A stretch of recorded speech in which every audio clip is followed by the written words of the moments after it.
Hello दोस्तों, तो आप सर्व मित्रों स्वागत है मारा एक नवीन ब्लॉग में। तो मित्रों आज આપણે પહોંચી ગયા છે ભમરીચી માતાના મંદિરે કે જે દાહોદ જિલ્લાના સિંગવડ તાલુકાના માતાના પાલા મુકામે આવેલું છે અને જે રણદીપપુરથી માત્ર 1 કિલોમીટરની દૂરી પર સ્થિત છે।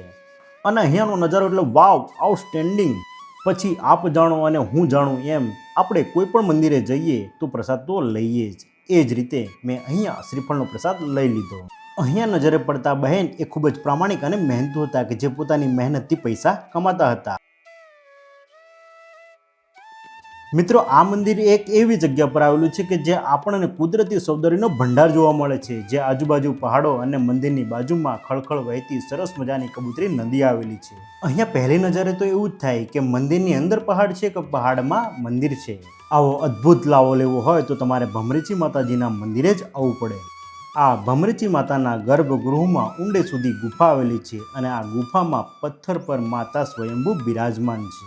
અને લોકવાયકા પ્રમાણે એવું પણ કહેવાય છે કે આ ગુફાની અંદર એક મોટું તળાવ આવેલું છે અને આ તળાવના કિનારે માતાજી સોનાના હિંચકે ઝૂલે છે અને ક્યારેક તો ઝાંઝરનો અવાજ પણ સંભળાય છે। ઘણા લોકોને માતાજીએ પરચો પણ આપ્યો છે।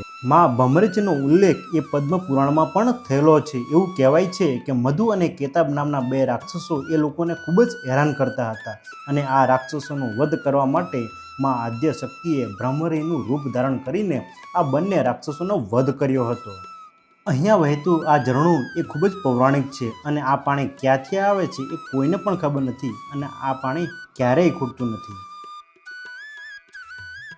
આ ભમરીચી માતાજીના મંદિરની બાજુમાં જ પહાડ પર રામદેવ પીર મહારાજનું મંદિર આવેલું છે, જેના પણ દર્શન આપણે કરીએ।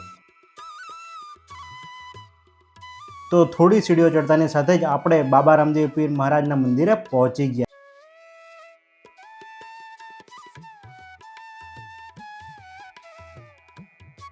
તો આવું કંઈક મંદિર છે બાબા રામદેવ પીરનું। આ મંદિરની બહાર નીકળતાની સાથે જ આપણને સરસ મજાનું કુદરતી સૌંદર્ય નજરે પડે છે।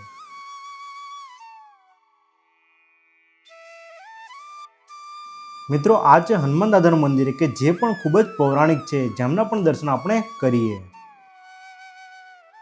હવે આપણે જઈશું રત્નેશ્વર મહાદેવના મંદિર તરફ કે જે મહાભારત કાળ દરમિયાન પાંડવોએ અહીં આવી આ શિવલિંગની સ્થાપના કરી હતી।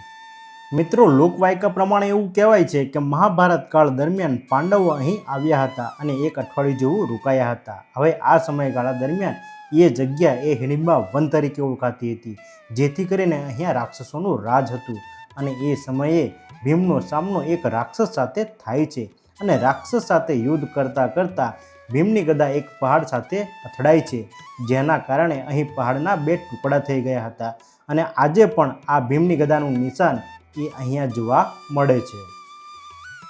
તો મિત્રો જ્યારે પણ આપણે ભમરીચી માતાજીના દર્શને આવીએ છીએ ત્યારે આપણને ભમરીચી માતાજીની સાથે રામદેવ પીરના દર્શન થાય છે, હનુમાનજી દાદાના દર્શન થાય છે, રત્નેશ્વર મહાદેવના દર્શન થાય છે, ભારત માતાના દર્શન થાય છે, તેમજ અનેક દેવી દેવતાઓના દર્શન થાય છે।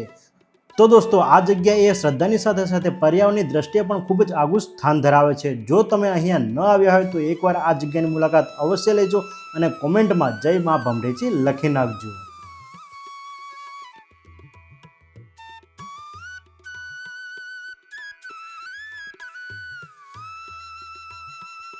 તો દોસ્તો આ વિડીયોમાં આટલું જ। ફરીથી મળીએ છીએ એક નવીન બ્લોગ સાથે। તો ત્યાં સુધી વિડીયોને એક લાઇક કરજો, વિડીયોમાં કોમેન્ટ કરજો અને વિડીયોને વધુમાં વધુ તમારા મિત્રગણ સાથે શેર કરજો। અને અત્યાર સુધી તમે જો મારી યુટ્યુબ ચેનલને સબસ્ક્રાઈબ ન કરી હોય તો સબસ્ક્રાઈબ કરી નાખજો, જેથી કરીને આવા અવનવા વિડીયોની નોટિફિકેશન તમને મળતી રહેશે અને ઘરે બેઠા આવા અવનવા વિડીયો તમે જોઈ શકશો।